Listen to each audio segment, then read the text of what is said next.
सदाशिवसमारम्भां शङ्कराचार्यमध्यमाम् अस्मदाचार्यपर्यन्तां वन्दे गुरुपरम्पराम्।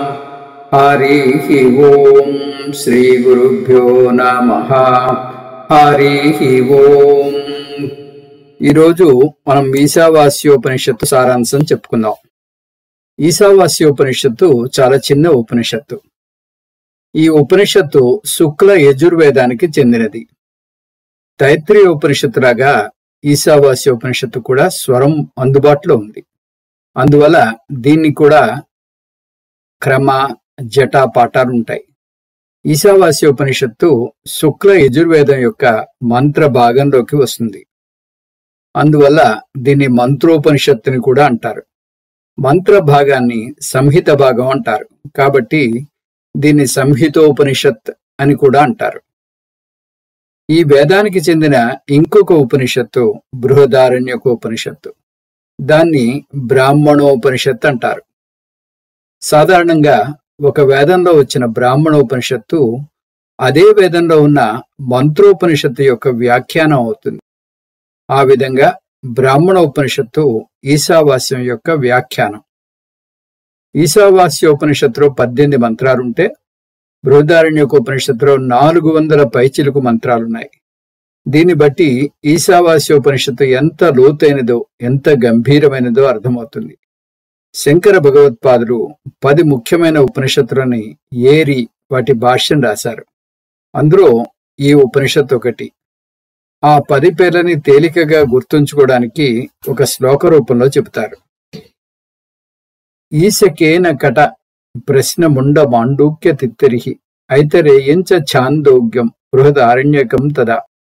చెప్పడానికి ఈశావాస్యం పేరు ముందు చెప్పినా దాన్ని ముందు బోధిస్తే అర్థం చేసుకోవడం కష్టం. చాలామంది ఈ ఉపనిషత్తుకు భాష్యం రాసినా కూడా కొంతమంది ఆచార్యులు దీన్ని బోధించడానికి ఇష్టపడరు. ఎందుకంటే దీనిని అర్థం చేసుకోవడం చాలా కష్టం. మన స్వామీజీ కూడా కనీసం 4-5 ఉపనిషత్తులు నేర్చుకున్నాక దీనికి వస్తే అద్వైత వేదాంతం అప్పటికి జీర్ణించుకుంటారు. కాబట్టి అప్పుడు తేలిగ్గా అర్థమవుతుంది అంటారు. ముందు నేర్చుకోవాల్సిన వరుస క్రమం ముండకోపనిషత్తు, కేనోపనిషత్తు, కఠోపనిషత్తు, కైవల్యోపనిషత్తు. ఇది 10 ఉపనిషత్తులో లేకపోయినా దీన్ని కూడా మనం అధ్యయనం చేస్తాం. మన పరంపరలో ఇది కూడా ఉంది. మన గురు పరంపర అందించిన వాటిలో ఇది కూడా ఉంది. తైత్రీయోపనిషత్తు, ఆ తర్వాత ఈశావాస్యోపనిషత్తు. స్వామీజీ బోధ కూడా ఈ వరుస క్రమంలోనే ఉంటుంది. ఈ ఉపనిషత్తు ఇంత కష్టమైనదని పదే ఎందుకు చెప్తున్నాం? ఈ ఉపనిషత్తుకు మన శాంతి పాఠంలోనే వేదాంత సారమంతా వస్తుంది. అది ముందు నేర్చుకుంటే ఒక్క ముక్క కూడా అర్థం కాకపోగా తల తిరుగుతుంది. అంతేకాదు, ఈ ఉపనిషత్తులో వచ్చిన చాలా పదాలకు నిఘంటువులోని అర్థం సరిపోదు.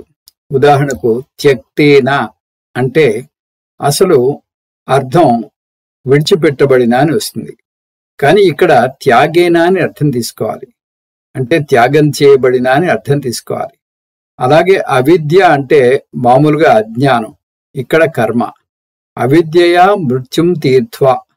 దీని వాచ్యార్థం అజ్ఞానం వల్ల మృత్యువును జయించవచ్చు. అజ్ఞానం వల్లనే మృత్యువుని జయించగలిగితే ఇంత కష్టపడి ఇన్ని ఉపనిషత్తులు నేర్చుకోవడం ఎందుకు? ఆత్మజ్ఞానానికి రావడం ఎందుకు? ఉపనిషత్తు అవిద్య, విద్య పదాలు వేసింది. అలాగే సంభూతి, అసంభూతి పదాలు వేసింది. అవేమిటి? వాటి అర్థం ఏమిటి? అలాగే ఆత్మ లక్షణాలు వివరించేటప్పుడు కొన్ని పరస్పర వ్యతిరేక లక్షణాలు వర్ణించింది. తదే జతి, తన్నే జతి. అది వెళుతుంది, అది వెళ్ళదు. తద్ధావతో నాణ్యత్యేతి తిష్టతి. అది అన్నిటికన్నా వేగంగా వెళుతుంది, అసలు కదలదు. తద్ధూరే తద్వంతికే. అంతేకాదు, ఆ మంత్రాల అర్థం కూడా స్పష్టంగా ప్రత్యక్ష అర్థంతో ఉండదు. అందత్తమ ప్రవిశంతి ఏ విద్యాం ఉపాసతే. కర్మ చేసిన వారు చీకట్లోకాలకు వెళ్తారు. ఇలా ఈ ఉపనిషత్తులో అడుగడుక్కి ఎన్నో అర్థం కాని పదాలు, చిక్కుముడులు, మెదడుకి మేతలు ఉంటాయి. శంకర భగవత్పాదులు వారి భాష్యం లేకపోతే, స్వామీజీ బోధ లేకపోతే ఈ ఉపనిషత్తుని అధ్యయనం చేయగలిగి ఉండేవారం కాదు. ఈ అర్థం కానివన్నీ చాలా తేలికగా అర్థమయ్యేలా చేశారు వీరిద్దరు. ఈశావాస్యోపనిషత్తుకు ఈ పేరు ఎందుకు వచ్చింది?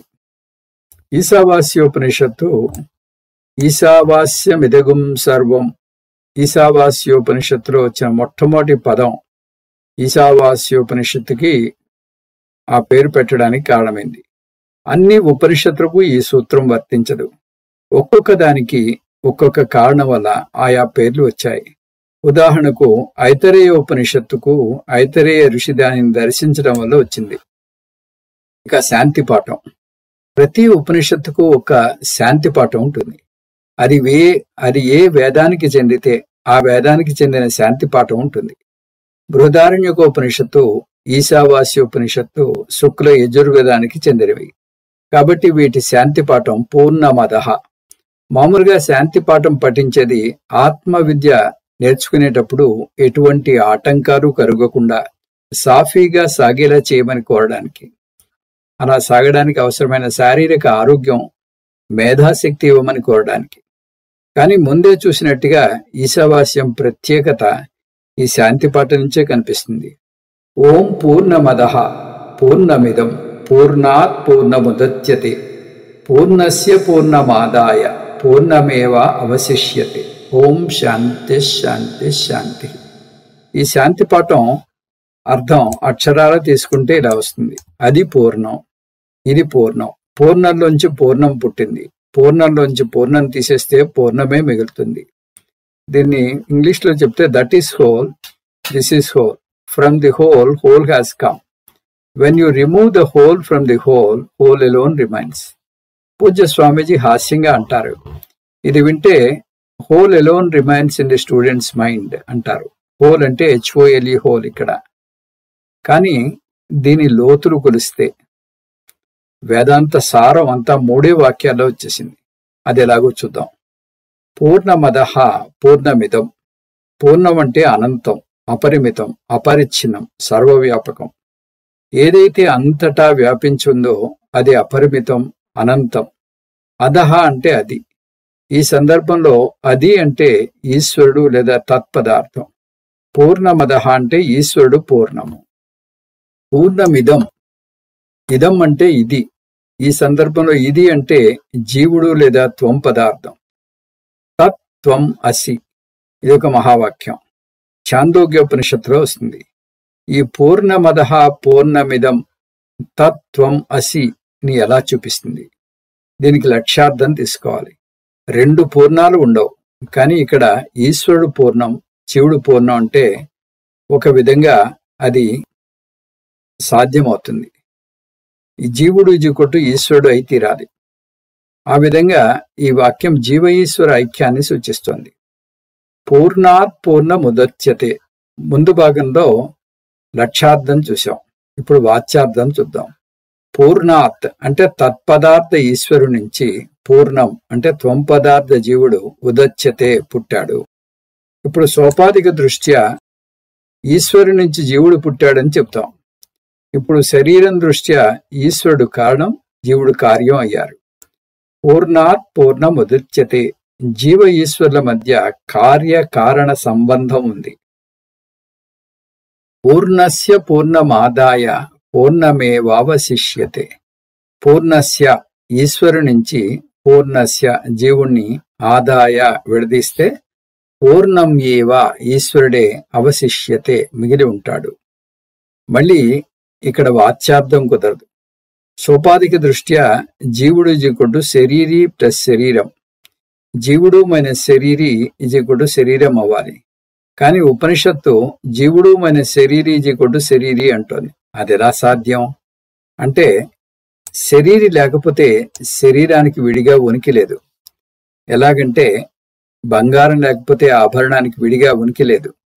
నీరు లేకపోతే అలలకు విడిగా ఉనికి లేదు. మట్టి లేకపోతే కుండకు విడిగా ఉనికి లేదు. అదేవిధంగా శరీరి లేకపోతే శరీరానికి విడిగా ఉనికి లేదు. ఈశ్వరుడు లేకపోతే జగత్తుకు విడిగా ఉనికి లేదు. విడిగా ఉనికి లేకపోతే జగత్తు మిథ్య అవుతుంది. ఈ విధంగా ఈ వాక్యం బ్రహ్మ సత్యం జగన్ మిథ్య అని చెబుతోంది. ఇప్పుడు శాంతి మంత్రాన్ని మళ్ళీ టూకీగా ఒకసారి చూస్తే, పూర్ణమదః పూర్ణమిదం ఇది జీవ ఈశ్వర ఐక్యం. పూర్ణాత్ పూర్ణముదచ్యతే కార్యకారణ సంబంధం. పూర్ణస్య పూర్ణమాదాయ పూర్ణమేవ అవశిష్యతే బ్రహ్మ సత్యం జగన్మిథ్య. ఈ విధంగా వేదాంత సారమంతా సూత్రభూత శాంతిపాఠంగా వచ్చింది. ఇప్పుడు ఉపనిషత్తు మంత్రాల వివరాల్లోకి వెళ్దాం. ఈ ఉపనిషత్తు నేర్చుకునే ముందు ఈ ఉపనిషత్తును 4 అంశాలుగా చూడవచ్చని చూసాం. అవి: 1 జ్ఞానయోగం నిర్వచనం మొదటి మంత్రంలో వచ్చింది. కర్మయోగం నిర్వచనం 2వ మంత్రంలో వచ్చింది. జ్ఞానయోగ విచారణ 3 నుంచి 8 మంత్రాల్లో వస్తుంది. కర్మయోగ విచారణ 9 నుంచి 18 మంత్రాల్లో వస్తుంది. మొదటి 2 మంత్రాలు సంక్షేప మంత్రాలైతే తక్కినవి విస్తార మంత్రాలు. ఈ విభజన మంత్రాలు వచ్చిన వరుస క్రమాన్ని బట్టి చూసాం. ఇప్పుడు ఇదే ఈశావాస్య ఉపనిషత్తుని ఇంకొక కొత్త కోణం నుంచి చూద్దాం. ఇది ఒక సాధకుని ప్రయాణం సాగాల్సిన తీరు బట్టి విభజించబడింది. ఆ విభజన చూద్దాం. అలా చూస్తే ఈ ఉపనిషత్తుని 5 భాగాలుగా విభజించవచ్చు. అవి: 1 కర్మయోగం, 2 కర్మయోగ ఫలం, 3 చర్మ ప్రార్థన, 4 జ్ఞానయోగం, 5 జ్ఞానయోగ ఫలం. ముందే చూసినట్టుగా ఇది ఉపనిషత్తులోని మంత్రాల వరుస క్రమంలో లేదు. మన వీలు కోసం మార్చుకున్న పద్ధతిది. కర్మయోగం నిర్వచనాన్ని ఉపనిషత్తు 2 మంత్రంలో చూశాం. కుర్వన్నేవైహ కర్మాణి జిజీవిషేచ్ఛతగుం సమాహ ఏవం త్వయి నాణ్యతే తోస్తి నకర్మ లిప్యతే నరే. 100 సంవత్సరాలు జీవించాలని కోరుకో. శాస్త్రం విధించిన కర్మల్ని చేస్తూనే జీవించాలి. కర్మయోగం తప్ప వేరే మార్గం లేదని ఈ మంత్రం అర్థం. కర్మయోగం అంటే సరైన కర్మ ప్లస్ సరైన దృక్పథం. సరైన కర్మ అంటే సాత్విక కర్మలు ప్లస్ పంచమహాయజ్ఞాలు. సరైన దృక్పథం అంటే ఈశ్వరార్పణ బుద్ధి ప్లస్ ఈశ్వర ప్రసాద బుద్ధి. సాత్విక కర్మలు అంటే పరోపకార కర్మలు. పంచమహాయజ్ఞాలు అంటే దైవయజ్ఞం, ఋషియజ్ఞం, పితృయజ్ఞం, మనుష్యయజ్ఞం, భూతయజ్ఞం. ఈశ్వరార్పణ బుద్ధి అంటే ఏ కర్మ చేసినా ఈశ్వరునికి అర్పిస్తున్నాననే భావనతో చేయడం. ఈశ్వర ప్రసాద బుద్ధి అంటే చేసిన కర్మకు ఏ ఫలం లభించినా ఈశ్వర ప్రసాదంగా స్వీకరించడం. ఇవన్నీ కలిపి కర్మయోగం. ఈశావాస్యోపనిషత్తు కర్మయోగానికి అదనంగా మరికొంత బలాన్ని చేకూర్చదలిచింది. అందువల్ల కర్మకు 2 రకాల సముచ్చయాలు జోడించింది. కేవల కర్మ చేస్తే వచ్చే ఫలం కన్నా కర్మను ఉపాసనతో కలిపి చేస్తే దాని ఫలం అధికంగా ఉంటుంది. నిజానికి శాస్త్రం మన నిత్య పూజలోనే ఈ కర్మ ఉపాసన సముచ్చయాన్ని జోడించింది. మనం నిత్యం పారాయణం చేసే విష్ణు సహస్రనామానికి, లలితా సహస్రనామానికి ముందు ధ్యాన శ్లోకాలున్నాయి. ఈ శ్లోకాలను కూడా మనం సహస్రనామాలతో కలిపి గడగడా చదివేస్తాం. కానీ ఆ ధ్యాన శ్లోకాలను మనసులో చదువుకుని ఆ మూర్తి వర్ణన ప్రకారం మన మనసులో ఆ మూర్తిని నిలబెట్టుకుని అప్పుడు ఆ సహస్రనామాలను చదవాలి. అప్పుడు అది కర్మ ఉపాసన సముచ్చయం అవుతుంది. సముచ్చయం అంటే కలిపి చేయడం. ఇక్కడ చెప్పిన సముచ్చయాలు కర్మ ఉపాసన సముచ్చయం, ఉపాసనాద్వయ సముచ్చయం. ఉపాసనాద్వయ సముచ్చయంలో హిరణ్యగర్భ ఉపాసనను ప్రకృతి ఉపాసనతో కలిపి చేయాలి. అందులో కూడా కర్మ ఉంటుంది. గృహస్థుకు కర్మ చేయకుండా కుదరదు. హిరణ్యగర్భ అంటే సమష్టి బుద్ధి, ప్రకృతి అంటే శక్తి. ప్రకృతి మీద ఉపాసనను వేరే ఎక్కడా చూడం. ఇది శక్తి ఉపాసన. ఇది కర్మయోగం గురించి. కర్మయోగ ఫలం. కర్మయోగ ఫలం ఏమిటో ముందు ఉపనిషత్తులో వచ్చింది చూద్దాం. కాకపోతే ఈ ఉపనిషత్తు ఏది ప్రత్యక్షంగా చెప్పదని, నిఘంటు అర్థం రాదని చూశాం. అందువల్ల ముందు వీటికి ఉపనిషత్తు వాడిన పదాలను చూద్దాం. కర్మ అనేది అవిద్య, ఉపాసన అంటే విద్య. కర్మని అవిద్యగా చెప్పింది ఉపనిషత్తు, ఉపాసనను విద్య అంది. హిరణ్యగర్భ ఉపాసనని సంభూతి, సంభవం, వినాశం అంది. ప్రకృతి ఉపాసనని అసంభూతి, అసంభవం అంది. ఈ ఉపనిషత్తు చేసే వివరణ కూడా సూటిగా ఉండదని, సరిగ్గా అర్థం చేసుకోవాలని కూడా చూసాం. మనం ఆ శ్రమ పడకుండా మనకు వాటిని విడమర్చి చెప్పారు శంకర భగవత్పాదులు. ఇక్కడ సముచ్చయ ఫలాన్ని మెచ్చుకోవడాన్ని ఉపనిషత్తు నహినిందా న్యాయం అంటుంది. ఈ నహినిందా న్యాయం అంటే ఒకదాన్ని తిట్టటం, దాన్ని తిట్టడం కోసం కాదు, ఇంకో దాన్ని స్తుతించడం కోసం. అది ఇక్కడ కేవల కర్మను, కేవల ఉపాసనను నిందించింది సముచ్చయం చేయడం కోసం. 2 సముచ్చయాల మంత్రాలు 9 నుంచి 14 మంత్రాల్లో వస్తాయి. వాటి సారం చూద్దాం. 9వ మంత్రం కర్మ ఉపాసనల సముచ్చయం. కేవల కర్మ చేసిన వారు చీకటి లోకాలకు వెళతారు. కేవల ఉపాసన చేసిన వారు ఇంకా ఎక్కువ చీకటి లోకాలకు వెళ్తారు. మంత్రం ఉపాసనా ద్వయ సముచ్చయం. 12వ మంత్రంలో కేవల ప్రకృతి ఉపాసన చేసిన వారు చీకటి లోకాలకు వెళ్తారు. కేవల హిరణ్యగర్భ ఉపాసన చేసిన వారు ఇంకా ఎక్కువ చీకటి లోకాలకు వెళ్తారు. 10వ మంత్రం కర్మ ఉపాసనల సముచ్చయం. కేవల కర్మ చేసిన వారు స్వర్గలోకానికి వెళ్తారు. కేవల ఉపాసన చేసిన వారు బ్రహ్మలోకానికి వెళ్తారు. 13వ మంత్రం ఉపాసనా ద్వయ సముచ్చయం. కేవల హిరణ్యగర్భ ఉపాసన చేసిన వారు అణిమాది సిద్ధులను పొందుతారు. కేవల ప్రకృతి ఉపాసన చేసిన వారు ప్రకృతిలో లయమవుతారు. 11వ మంత్రం కర్మ ఉపాసనల సముచ్చయం. కర్మ ఉపాసన సముచ్చయం చేస్తే ప్రాకృత పురుషుడు సంస్కృత పురుషుడై ఆపేక్షిక అమృతత్వాన్ని పొందుతాడు. 14వ మంత్రం ఉపాసనా ద్వయ సముచ్చయం. ఉపాసనా ద్వయ సముచ్చయం చేస్తే అణిమాది ఐశ్వర్యం పొంది ప్రకృతిలో లయమవుతాడు. ఇవి మనం ఉపనిషత్తు మంత్రాల నుంచి చూసిన ఫలాలు. ఇప్పుడు వీటిని లోతుగా విశ్లేషిస్తే వీటిని 2 ఫలాలుగా చెప్పవచ్చు. జ్ఞాన యోగ్యత ద్వారా జీవన్ముక్తి ప్రాప్తి, కర్మ చేస్తే చిత్తశుద్ధి పొంది ఉపాసన చేస్తే చిత్త ఏకాగ్రతని పొందుతారు. ఈ 2 కలిపి చేస్తారు. కాబట్టి వీటి ద్వారా జ్ఞాన యోగ్యతా ప్రాప్తి పొంది అదృష్టం బాగుంటే ఈ జన్మలోనే జ్ఞాన మార్గానికి వచ్చి శ్రవణ మనన నిధిధ్యాసన ద్వారా జ్ఞానం పొంది జీవన్ముక్తి పొందుతారు. ఉపాసకులకు వచ్చే ఫలాలలో ప్రకృతి లయ చాలా ఉన్నతమైనటువంటి ఫలం. కానీ దానికన్నా శాశ్వత ఫలం మోక్షం పొందడం. దానికి ఈ సముచ్చయం తోడ్పడుతుంది. అలా మోక్షం పొందడానికి ఈ కర్మయోగం సహకారి సాధన అవుతుంది. సాక్షాత్ సాధన మాత్రం కాదు. బ్రహ్మలోకంలో క్రమముక్తి. ఈ ఉపాసకుడు కేవలం కర్మఠుడు కన్నా ఒక మెట్టు ఎక్కువ ఉంటాడు. జ్ఞాని కన్నా ఒక మెట్టు తక్కువ ఉంటాడు. ఏ కారణం వలనో అతను జ్ఞానయోగానికి రాలేకపోతాడు. దానికి కారణం సరైన గురువు దొరకకపోవచ్చు. అతనికే తన అర్హత మీద నమ్మకం లేకపోవచ్చు.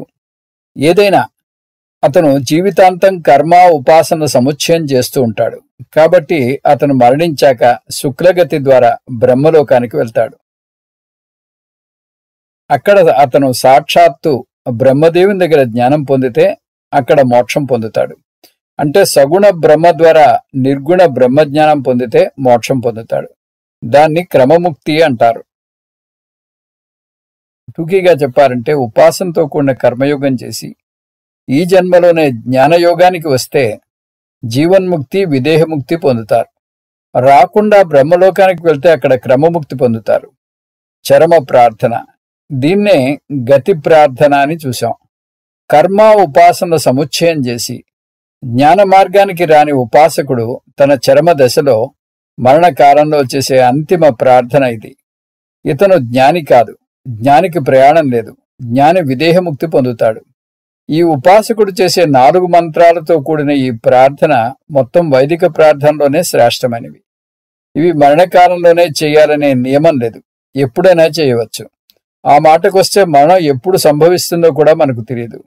యమధర్మరాజుకు ముందు చెప్పకుండా వచ్చేటటువంటి అధికారం ఉంది.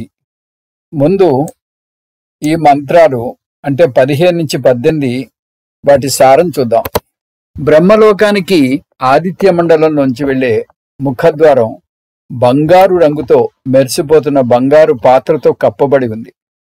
ఓ సూర్య భగవాన్, నా ధర్మాన్ని సత్యంగా పాటించిన నేను బ్రహ్మను చూడడం కోసం ఆ ద్వారాన్ని నువ్వు నా కోసం తెరువు. 16వ మంత్రం. ఓ సూర్య భగవాన్, నువ్వు నీ కిరణాల తీవ్రమైన వేడిని, కాంతిని నా కోసం తగ్గించుకో. నేను అహంగ్రహోపాసన చేశాను. అందువల్ల నువ్వు నేను ఒకటే. నీ కళ్యాణతమ రూపాన్ని చూశాను. 17వ మంత్రం. నేను అనేక యజ్ఞాలు, అనేక ఉపాసనలు చేశాను. నా ఈ స్థూల శరీరం అగ్నికి ఆహుతి అయ్యాక సూక్ష్మ శరీరం సమష్టి సూక్ష్మ ప్రపంచంలో ఐక్యమొగ్గాక, ఓ మనసా, నేను చేసిన ఉపాసనలు గుర్తు తెచ్చుకో. ఓ అగ్ని, నేను సాక్షిగా చేసిన కర్మలను గుర్తు తెచ్చుకో. ఓ అగ్నిదేవత, నన్ను ప్రకాశవంతమైన శుక్లగతి ద్వారా తీసుకువెళ్ళు. తిరిగి రాని మార్గంలో తీసుకువెళ్ళు. నువ్వే నా సమస్త కర్మలకు సాక్షివి. నేను చేసిన కుటిలమైన పాపాలను కడిగివేయి. దానికోసం నీకు పదే పదే నమస్కారం మాటలతోనే చేస్తున్నాను. ఇప్పుడు ఈ ప్రార్థనల సారం లోతుగా విశ్లేషిస్తే అతని ప్రార్థనని 3 అంశాలుగా చూడవచ్చు. పాప నివృత్తి. జుహురాణమేనా, నేను అనేక కుటిలమైన పాపాలు చేశాను. నేను జ్ఞానయోగానికి రాలేకపోయాను. వచ్చే జన్మలోనైనా జ్ఞానయోగానికి వచ్చేలా చేయి. రెండోది ప్రతిబంధ నివృత్తి. వాయురనిలమమృతం. నాకు జనన మరణాల వృత్తం వద్దు. నేను మరణించాక నా వ్యష్టి ప్రాణం సమష్టి వాయువులో కలవాలి. అది అన్ని అంగాలకు ఉపరక్షణంగా తీసుకోవాలి. సూక్ష్మ శరీరం సూక్ష్మ ప్రపంచంలో కలవాలి. అమృతత్వం రావాలి. అంటే క్రమముక్తి పొందాలని అతని ప్రార్థన. శుక్లగతి ప్రాప్తి. హిరణ్మయేన పాత్రేణ. బ్రహ్మలోకానికి వెళ్లే మార్గం బంగారు రంగుతో మెరిసిపోతున్న బంగారు పాత్రతో కప్పబడి ఉంది.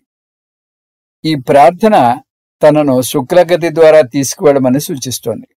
అది కూడా సాధకుడు బతిమాటం లేదు. తను చేసిన ఉపాసన ఫలంగా రావాలని అధికారపూర్వకంగా కోరుకుంటున్నాడు. జ్ఞానయోగం. ఈ జ్ఞానయోగం భాగం మొత్తం వేదాంత మంత్రాల్లోనే చాలా ముఖ్యమైనటువంటి భాగం, చాలా ముఖ్యమైన భాగం. అందువల్ల అందులోని మొదటి మంత్రం చాలా ముఖ్యమైనది.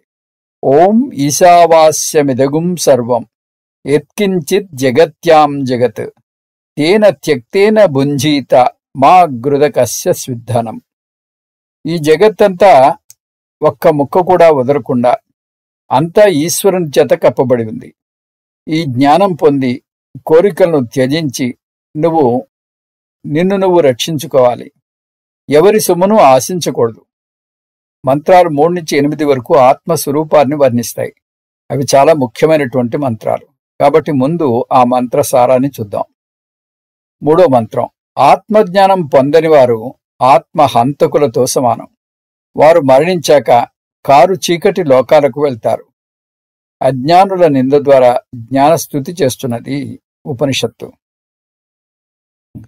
ఇంద్రియాలు, మనస్సు, ఆత్మల మధ్య ఒక ఊహాజనితమైన పరుగు పందాన్ని వివరిస్తోంది ఉపనిషత్తు. ఆత్మను మనస్సే అందుకోలేకపోతే ఇక ఇంద్రియాల గురించి చెప్పేదేముంది? అంటే ఆత్మ మనో ఇంద్రియ అగోచరం. ఆత్మ నీరుకు హిరణ్యగర్భకు అధిష్టాన దేవత.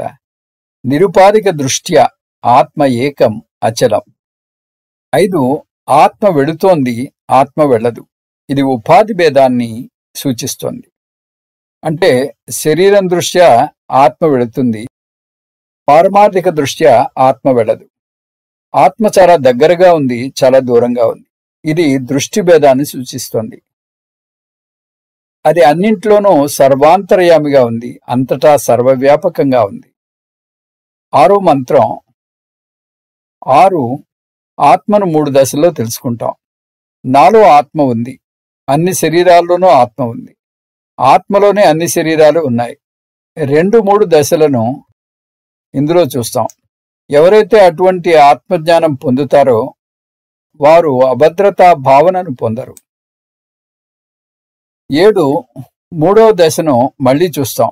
ఎవరైతే ఆత్మలోనే అన్నీ ఉన్నాయనే ఏకత్వాన్ని చూస్తారో వారికి మోహం ఉండదు, శోకం ఉండదు. ఇందులో మరికొన్ని ఆత్మలక్షణాలు చూస్తాం. ఆత్మ సర్వవ్యాపకం, స్వయంజ్యోతి ప్రకాశం, శరీరత్రయ విలక్షణం, పాపరహితం, సర్వజ్ఞం, సర్వేశ్వరం, సర్వాతీతం, సర్వ అధిష్టానం. ఈ మంత్రంలో వచ్చిన ఆత్మ లక్షణాలను క్రోడీకరిస్తే వాటిని 9 లక్షణాలుగా చెప్పవచ్చు. అవి చైతన్య స్వరూపత్వం, ఆత్మనైన నేను చైతన్య స్వరూపాన్ని. కవి పదం సూచిస్తుంది దీన్ని. కవి అంటే సర్వజ్ఞుడు అని అర్థం ఇక్కడ. శరీరత్రయ విలక్షణం, అకాయం అవ్రణం అస్నావిరగం శుద్ధం. అకాయం అంటే సూక్ష్మ శరీర రహితం, అవ్రణం అస్నావిరగం అంటే స్థూల శరీర రహితం, శుద్ధం అంటే కారణ శరీర రహితం. అన్నీ కలిపి శరీరత్రయ విలక్షణం. 3 సర్వ ప్రేరకత్వం, విద్యుత్ శక్తి ఫ్యాన్లు లైట్లకు శక్తి ఇచ్చినట్టుగా ఆత్మ దేవతలందరకు వారి విధులను నిర్దేశించి ఆ విధులను సక్రమంగా నిర్వర్తించేలా చేస్తుంది. ఆత్మ చేస్తుంది అంటే మళ్ళీ కర్త అని అర్థం వస్తుంది. సన్నిధి మాత్రం చేతనే ఆయా పనులు అవుతాయి. యదా తద్యతోర్ధాన్ వ్యదదాత్. సర్వగతత్వం, 4 సర్వగతత్వం, పర్యగాత్ పదం సూచిస్తోంది. ఆత్మ సర్వవ్యాపకం. ఏకత్వం, తన్నై జతి, ఆత్మ ఎక్కడికి వెళ్ళదు. ఆత్మ సర్వవ్యాపకం కాబట్టి ఎక్కడికి వెళ్ళదు. దీని నుంచి వచ్చే ఇంకొక లక్షణం, ఆత్మ సర్వవ్యాపకం కాబట్టి ఏకం, ఉన్నదొక్కటే ఆత్మ, ఏకమేవా అద్వితీయం. ఇక్కడ ఏకత్వం అనుపశ్యత అని వచ్చింది. శుద్ధత్వం, అన్ని భూతాలలో ఉన్నా కూడా ఆత్మకు మలినాలు అంటవు. సర్వభూతేషు చ ఆత్మానం, అన్ని శరీరాల్లో శరీరిగా ఉన్నా కూడా శరీరానికి ఉన్న మలినాలు అంటావు. మనస్సుకున్న రాగద్వేషాలు అంటావు. ఉదాహరణకు కాంతి ఒక పుస్తకం మీద ప్రసరించినా కూడా ఆ పుస్తకానికి ఉన్న దుమ్ము కాంతికి అంటదు. రూపద్వయత్వం 7వది. ఆత్మ లక్షణాలను సోపాధిక నిరుపాధిక లక్షణాలుగా సమాంతర రేఖలుగా వర్ణించుకొస్తోంది ఉపనిషత్తు. ఆ భిన్న లక్షణాలను అర్థం చేసుకోవాలంటే ఈ రూపద్వయం లక్షణాన్ని అర్థం చేసుకోవాలి. తద్దావతో న్యాన్యత్యేతి తిష్టతి, అన్నిటికన్నా వేగంగా వెళుతుంది, కదలదు. తదే జతి తన్నై జతి, అది వెళుతుంది, అది వెళ్ళదు. 8 సత్యత్వం. ఈ సత్యత్వాన్ని మంత్రం 7 సూచిస్తోంది. ఇది చాలా అద్భుతమైన మంత్రం.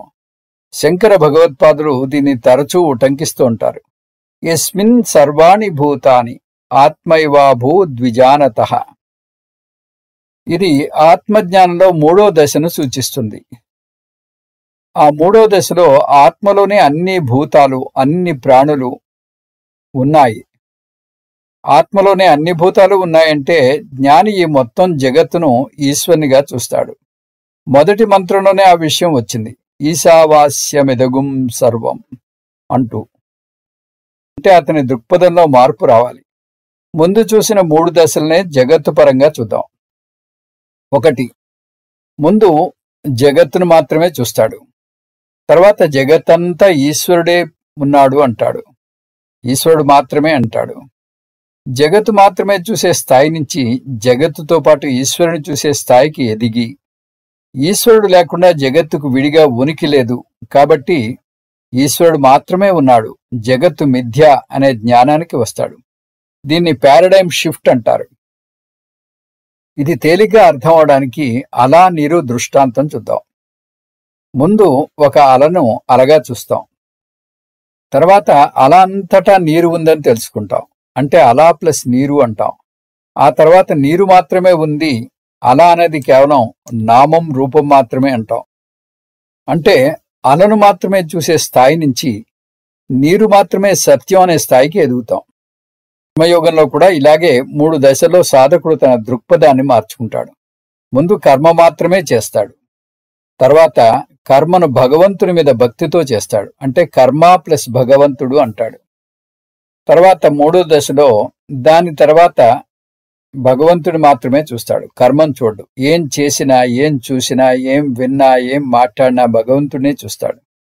కర్మయోగం స్థాయి నుంచి జ్ఞానయోగం స్థాయికి వస్తే ఏం చేసినా, ఏం చూసినా, ఏం విన్నా అదంతా ఆత్మే అంటాడు. ఆత్మకు భిన్నంగా ఏదీ లేదంటాడు. ఈ విధంగా అజ్ఞానికి ఉన్నదంతా జగత్తు మాత్రమే, జ్ఞానికి ఉన్నదంతా బ్రహ్మ మాత్రమే. అతనికి ద్వైత దర్శనం భ్రాంతి. శంకర భగవత్పాదులు ఇంత గట్టిగా బ్రహ్మ సత్యం జగన్ మిథ్య అని చెప్తున్నారంటే దానికి ఇలాంటి మంత్రాలే ఆధారం. మిథ్యా జగద్ అధిష్టానత్వం. తాడు పాము ఉదాహరణ తీసుకుంటే తాడు మీద పాముని ఆరోపిస్తున్నాడు అజ్ఞాని. పాముని అధ్యాస అని, తాడుని అధిష్టానం అని అంటారు. ఇక్కడ అతను నిజంగా తాడును చూసి పాము అనుకుంటున్నాడు. అతను నిజంగా పాము లేదు. అలాగే జగత్తును చూసి అది సత్యం అనుకుంటాడు. కానీ బ్రహ్మ లేకుండా విడిగా జగత్తుకు ఉనికి లేదని తర్వాత తెలుసుకుంటాడు. అంటే బ్రహ్మ మిథ్యా జగత్తుకు అధిష్టానంగా అర్థం చేసుకుంటాడు. మళ్ళీ ఒకసారి టూకీగా ఈ ఆత్మలక్షణాలు చూస్తే అవి చైతన్య స్వరూపత్వం, శరీరత్రయ విలక్షణత్వం, సర్వ ప్రేరణత్వం, సర్వగతత్వం, ఏకత్వం, శుద్ధత్వం, రూపద్వయత్వం, సత్యత్వం, మిథ్యా జగదధిష్టానత్వం. ఈ ఆత్మలక్షణాలు నేర్చుకుంటే ఆత్మజ్ఞానం పూర్తి కాదు. నేను = ఆత్మ = బ్రహ్మ అని అర్థం చేసుకోవాలి. బ్రహ్మ సత్యం జగన్ మిథ్య వాక్యాన్ని నేను పరంగా, ఆత్మపరంగా సత్యం తక్కినదంతా మిథ్య అని అర్థం చేసుకోవాలి. దీనితో జ్ఞానయోగం అయిపోతుంది. జ్ఞానయోగ ఫలం. జ్ఞానయోగానికి వచ్చి ఆత్మజ్ఞానం పొందితే కలిగే ఫలం ఆత్మజ్ఞానం కలుగుతుంది. అహం సత్యం జగన్ మిథ్య. ఇది సాక్షాత్ ఫలం. ఈ జ్ఞానం వల్ల సంసార నివృత్తి కలుగుతుంది. సంసార నివృత్తిని జీవన్ముక్తి అంటారు. అంటే ఇప్పుడే మోక్షం కలుగుతుంది. జీవన్ముక్తి ఫలాన్ని అనేక విధాలుగా నిర్వచిస్తారు. ఇక్కడ 3 ఫలాలు ఇచ్చింది ఉపనిషత్తు. వాటిని చూద్దాం. శోక నివృత్తి. శోకం అంటే రోజంతా ఏడుస్తూ కూర్చోనవసరం లేదు. కానీ ఏదో అసంతృప్తి, కొరత, లోటు వెన్నాడుతూనే ఉంటుంది చాలామందిని. ఎన్ని ఉన్నా ఏదో తక్కువైందనే బాధ. స్వామీజీ దీన్ని పూరి ఉదాహరణతో చెప్తారు. ఒక మూకుడులో ఉన్న నూనెలో పూరి వేస్తే ఆ పూరి పొంగేదాకా అది మూకుడులో అసహనంగా తిరుగుతూ ఉంటుంది. ఎప్పుడైతే పూర్తిగా పొంగుతుందో అప్పుడే కుదురుగా ఒక చోట ఉంటుంది. మన మనస్సు కూడా అంతే. ఏదో తక్కువైందనే భావనతో అన్నింటి వెంట పరుగులు తీస్తూ ఉంటుంది. ఎప్పుడైతే పూర్ణత్వం పొందుతుందో అప్పుడే వెంపర్లాటపోతుంది. పూర్ణమిదం అని నేర్చుకుంటే ఇంకా దేని గురించిన కోరిక ఉంటుంది? మోహ నివృత్తి. మోహం అంటే తప్పుడు ఆలోచన, రాగం, శోకం బుద్ధిని కప్పివేస్తుంది. అందువల్ల సత్యాన్ని సరిగ్గా తెలుసుకోలేము. అందువల్ల పూర్ణత్వం ఎప్పుడో భవిష్యత్తులో దొరికే వస్తువు అనుకుంటాం. వేదాంతం అలా అనుకుంటే అది తప్పు ఉంటుంది. ఇప్పుడు నువ్వు బోరున ఏడుస్తున్నా కూడా నువ్వు ఆనంద స్వరూపుడివి, పూర్ణుడివి అంటుంది. అంటే పూర్ణత్వం ఎప్పుడో భవిష్యత్తులో వచ్చేది కాదు, అది సిద్ధ వస్తువు. నువ్వు ఎప్పుడో పూర్ణుణ్ణి అవుతాననుకుంటే ఎప్పటికీ కాలేవు. అయితే ఇప్పుడు పూర్ణుడివి లేదా ఎప్పటికీ కాదు అంటుంది. జుగుప్స నివృత్తి. జుగుప్స అంటే ద్వేషం, నింద, అభద్రతా భావన అనే అర్థాలు చెప్పవచ్చు. ఇవన్నీ భయం నుంచి పుట్టినవే. ద్వితీయాద్వై భయం భవతి. బృహదారణ్యకం. రెండోది ఉంటే కదా దాన్ని చూసి భయపడేది. అద్వైతంలో ఉన్నది ఒక్కటే ఆత్మ లేదా బ్రహ్మ.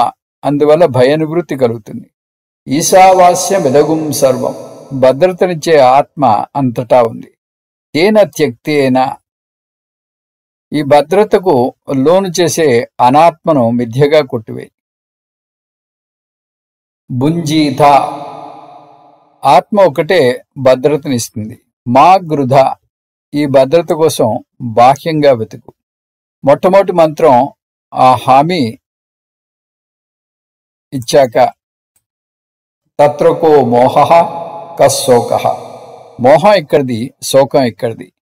ఇందులో ముఖ్యమైన మంత్రాలు 1, 2, 6, 7, 8, 15 నుంచి 18 వరకు. ఇప్పుడు ఈ ఉపనిషత్తు యొక్క సారాన్ని టూకీగా చూద్దాం. ముందుగా ఇది ఏ వేదంలో చెప్పబడింది అంటే ఇది శుక్ల యజుర్వేదంలో వచ్చింది. శుక్ల యజుర్వేదంలో 2 ఉపనిషత్తులు మనకు కనిపిస్తాయి. అవి ఈశావాస్యోపనిషత్తు, బృహదారణ్యకోపనిషత్తు. ఈ ఉపనిషత్తు ముఖ్యంగా శుక్ల యజుర్వేదం నుంచి మనకి అందివ్వబడింది. ఇంకా ఈ పేరు దీనికి ఎలా వచ్చింది అంటే దీనిలో ఉండేటటువంటి మొట్టమొదటి మంత్రం ఈశావాస్యమిదగుం సర్వం అంటూ వచ్చింది. అంటే ఈశావాస్యమిదగుం సర్వం అంటే ఇక్కడ ఉండేదంతా కూడా ఆ ఈశ్వరుడే అని ఆ మొదటి వాక్యాన్ని తీసుకుని ఈ ఉపనిషత్తుకి ఆ పేరు పెట్టారు. అందుకని ఈశావాస్యోపనిషత్తు, ఈశోపనిషత్తు అని కూడా అంటారు దీన్ని. దీని పేరు వెనకాల ఉండేటటువంటి వివరణ. అలాగే అన్ని ఉపనిషత్తులకి ఆ మొదటి మంత్రం బట్టి రాదు. ఉదాహరణకి మనం క్రితం క్లాసులో చెప్పుకున్నటువంటి ఐతరేయ ఉపనిషత్తు యొక్క పేరు ఆ ఉపనిషత్తు దర్శించినటువంటి ఋషి పేరు బట్టి వచ్చింది. ఐతరేయ ఋషి దర్శించాడు కాబట్టి ఐతరేయ ఉపనిషత్తు వచ్చింది. ఈ విధంగా ఒక్కొక్క ఉపనిషత్తుకి ఒక్కొక్క కారణం ఉంటుంది. ఇంకా ఇందులో ప్రత్యేకత, ఈ ఉపనిషత్తు చాలా చిన్నదైనా కూడా చాలా సారభూతమైనది. ఇది మంత్రోపనిషత్తు అని చెప్పుకున్నాం. దీనికి బృహదారణ్యకోపనిషత్తు, బ్రాహ్మణోపనిషత్తు అంటే ఈ 18 మంత్రాల యొక్క వివరణ, వ్యాఖ్యానం ఉపనిషత్తే బృహదారణ్యకోపనిషత్తుగా అందించింది. అంటే 400 పైచిలుకు మంత్రాలతో అది విస్తరించి ఉంది. ఇంత చిన్న ఉపనిషత్తుకి అంత పెద్ద వ్యాఖ్యానం జరిగిందంటే ఇది ఎంత గహనమైనదో మీరు అర్థం చేసుకోవచ్చు. ఇంకా శాంతి మంత్రం, ఈ ఉపనిషత్తు యొక్క శాంతి మంత్రం ఓం పూర్ణమదః పూర్ణమిదం పూర్ణాత్ పూర్ణముదచ్యతే పూర్ణస్య పూర్ణమాదాయ పూర్ణమేవావశిష్యతే ఓం శాంతి శాంతి శాంతి. ఈ శాంతి మంత్రంలో మనకి సాధారణంగా ఈ ఉపనిషత్తు కాలంలో మన శారీరక మానసిక ఆరోగ్యం బాగా ఉండాలని, అంగాలని పటిష్టంగా ఉండాలని ఆ భగవంతుణ్ణి వేడుకుంటూ ఈ శాంతి మంత్రాలు ఉంటాయి. కానీ ఇక్కడ ఈ శాంతి మంత్రంలోనే ఆ జీవ ఈశ్వర ఐక్యం గురించి వచ్చింది. ఇది చాలా ముఖ్యమైనటువంటి మంత్రం, చాలా లోతైనటువంటి మంత్రం. ఇందులో జీవుడు ఈశ్వరుడు ఒక్కడే, జీవుడు ఈశ్వరుడు ఇద్దరు స్వరూపతః ఒకటే అనేటటువంటి అర్థాన్ని కేవలం 3 వాక్యాలతో మనకి ఈ మంత్రం అందించింది. ఇది ఇందులో ఉండేటటువంటి శాంతి మంత్రం మనకి ఇచ్చేది. తర్వాత దీని ప్రత్యేకత స్వరబద్ధంగా ఉంది కాబట్టి ఈ ఈశావాస్యోపనిషత్తుకి క్రమ జటా పద్ధతులు ఈరోజు కూడా ఉన్నాయి. ఇంకా ఈశావాస్యోపనిషత్తు దానిలో ఉండేటటువంటి ముఖ్యమైనటువంటి అంశాలు, ఇందులో కర్మ, కర్మయోగ ఫలము, జ్ఞానం, జ్ఞానయోగ ఫలము, ఇవి దీంట్లో ముఖ్యంగా వస్తాయి. ఈ కర్మ అనేది చాలా విస్తారంగా దీంట్లో వివరించబడింది. ఇకపోతే దీని నిర్మాణం, ఇది 18 మంత్రాలతో కూడినటువంటి అతి చిన్న ఉపనిషత్తు, కానీ చాలా సారభూతమైనటువంటి ఉపనిషత్తు. దీంట్లో ఉండేటటువంటి కీలకమైనటువంటి విషయాలు, ఈ ఉపనిషత్తు చూడ్డానికి చిన్నదే అయినా కూడా ఇందులో ఉండేటటువంటి పదాలు, అర్థాలు, నిఘంటు అర్థాలు తీసుకున్నట్టయితే మనకి ఈ విషయం బోధపడదు, సమన్వయం చేయడం చాలా కష్టం. ఇది కేవలం గురుముఖత మనం దీన్ని స్వీకరించినట్టయితేనే దీన్ని అర్థం చేసుకునేటటువంటి ఆ పరిస్థితి ఏర్పడుతుంది. ఎందుకంటే దీంట్లో పరస్పర విరుద్ధమైనటువంటి పదాలు అనేక ఉంది. ఇందులో ఆత్మలక్షణాలు వివరిస్తూ పరస్పర విరుద్ధమైనటువంటి పదాలు పక్కపక్కనే వాడబడ్డాయి. అది కదులుతుంది, అది కదలదు, అది దూరంగా ఉంది, దగ్గరగా ఉంది. ఈ విధంగా మనకి ఆ ఉపనిషత్తు పరస్పర విరుద్ధ పదాలని వాడి మనకి ఒక విధమైనటువంటి సందిగ్ధ పరిస్థితిని ఏర్పరిచేటటువంటి అవకాశం ఉంది. అందుకని మన గురు పరంపరలో ఈ ఉపనిషత్తును ముందుగా అధ్యయనం చేయరు. కనీసం 6 ఉపనిషత్తులు అధ్యయనం చేసిన తర్వాత ఈ ఉపనిషత్తుని ఎన్నుకుంటారు. ఎందుకంటే 6 ఉపనిషత్తులు అధ్యయనం చేసిన తర్వాత అసలు విషయం మనకి తేటతెల్లమవుతుంది. అప్పుడు ఈ ఉపనిషత్తు అధ్యయనం చేయడం కొంచెం సులభం అవుతుంది. అదే ఇది మొదటి ఉపనిషత్తుగా అధ్యయనం చేస్తే చాలా కష్టతరం అవుతుంది అన్నట్టుగా మన గురు పరంపరలో దీన్ని మొదటి ఉపనిషత్తుగా ఎంచుకోరు. ఆ విషయం కూడా మనం చెప్పుకున్నాం. ఇంకా దీంట్లో మనకి ముఖ్యమైనటువంటి మంత్రాలు 1, 2, 6, 7, 8, 15 నుంచి 18. ఇంకా మహావాక్యాలు దీంట్లో శాంతి మంత్రమే పెద్ద మహావాక్యంగా మనకి ఇక్కడ అందివ్వబడింది. ఇందులో పూర్ణమదః అంటే అది పూర్ణము, అది అంటే ఈశ్వరుడు పూర్ణము. పూర్ణమిదం, ఇగో ఈ జీవుడు పూర్ణుడు. ఆ పూర్ణమైనటువంటి ఈశ్వరులోంచి పూర్ణమైనటువంటి జీవుని తీసేస్తే పూర్ణమే వస్తుంది. అంటే జీవుడు ఈశ్వరుడు ఇద్దరు ఒకటే అనేటటువంటి భావన ఇక్కడ మనకి వ్యక్తమవుతోంది. అందుకని ఈ శాంతి మంత్రంలో మనకి మహావాక్య వివరణని అందించింది ఈ ఉపనిషత్తు.